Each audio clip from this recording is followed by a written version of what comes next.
ಭಾಳ ಸಂತೋಷ ಆಯಿತು. ಯಾಕೆಂತಂದರೆ ಇವತ್ತಿನ ಸಮಾಜ ಏನಾಗಿದೆ, ಏನೋ ಅವ್ರ ಕಷ್ಟಕ್ಕೋಸ್ಕರ ಏನೋ ಸಾಲ ಎಕ್ಸೆಟ್ರಾ ಏನೋ ಮಾಡ್ಕೊಂಡಿರ್ತಾರೆ. ಹಾಗಾಗಿ ಅವರು ಎಷ್ಟು ಸಾಲಕ್ಕೆ ಸಾಲ ಜಾಸ್ತಿ ಆದಾಗ ಅವರು ಅದನ್ನು ತೀರ್ಸೋಕ್ಕಾಗ್ದೇನೆ ಏನು ಮಾಡ್ತಾರೆ, ಅಯ್ಯೋ ನನ್ನ ಕೈಲಿ ಆಗ್ತಾಯಿಲ್ಲಪ್ಪ, ಯಾತಕ್ಕೋಸ್ಕರ ಈ ಜೀವ ಇರಬೇಕು ಅಂತ ಅವರು ಏನು ಅಂದ್ಕೊಂಡು ಏನು ಮಾಡ್ತಾರೆ, ಸಾವೇ ಇದಕ್ಕೆ ಪರಿಹಾರ ಅಂತ ತಿಳ್ಕೊಳ್ತಾರೆ. ಅದು ನಿಜವಾಗ್ಲೂ ಅದು ಪರಿಹಾರ ಅಲ್ಲ.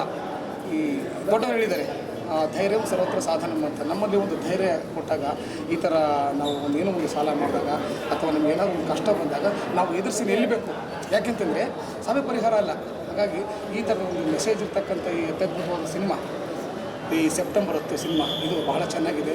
ಇವತ್ತು ಮಿಡ್ಲ್ ಕ್ಲಾಸ್ ಫ್ಯಾಮಿಲಿಗಳಾಗ್ಬೋದು, ಅಲ್ಲ ಇನ್ನೂ ದೂರ ಫ್ಯಾಮಿಲಿಯಿಂದ ಹಿಡಿದು ಹೈ ಫ್ಯಾಮಿಲಿವರೆಗೂ ಕೂಡ ಅವ್ರದ್ದೇ ಆದ ಒಂದು ಕಷ್ಟಗಳಿರ್ತದೆ. ಅದೆಲ್ಲದಕ್ಕೂ ಒಂದು ಸೊಲ್ಯೂಷನ್ ಇದೆ. ಹಾಗಾಗಿ ಇದು ಒಂದು ಇಷ್ಟು ಕಷ್ಟಗಳಿಗೆಲ್ಲ ನಾವು ಸಾವು ಒಂದೇ ಅಲ್ಲ ಪರಿಹಾರ, ಇದಕ್ಕೂ ಕೂಡ ಬೇರೆ ರೀತಿಯಾದ ಒಂದು ಉದಾಹರಣೆ ಇದೆ.